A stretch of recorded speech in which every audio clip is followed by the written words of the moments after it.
আসসালামু আলাইকুম। আমি এখন আলু আর বরবটি একসাথে ভাজি করব। তার জন্য প্রথমে আমি পেঁয়াজ, কাঁচামরিচ, শুকনা মরিচ একটু ভালো করে ভাজিয়ে নিলাম তেলের মধ্যে।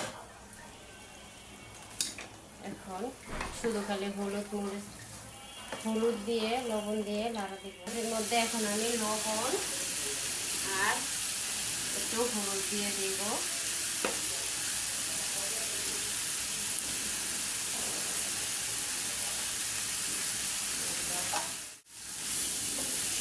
আমার বাসার রাস্তার সাইডে, তারপরে পাশের বিল্ডিংয়েও কাজ চলতেছে, এই জন্য অনেক শব্দ হয় রান্নার সময়।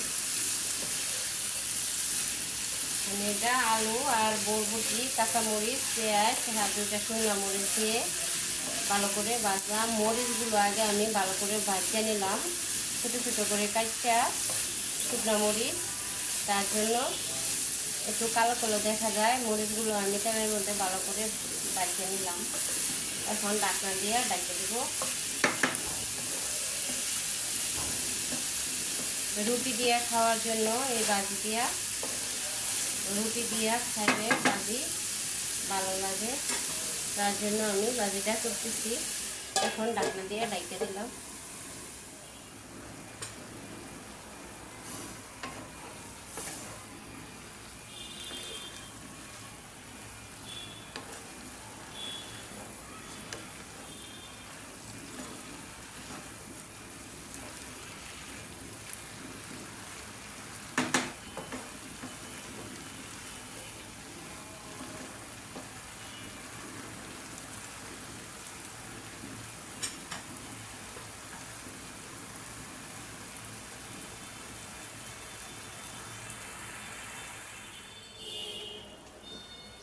একেবারে হয়ে গেছে আমার আলু আর বরবটি ভাজি।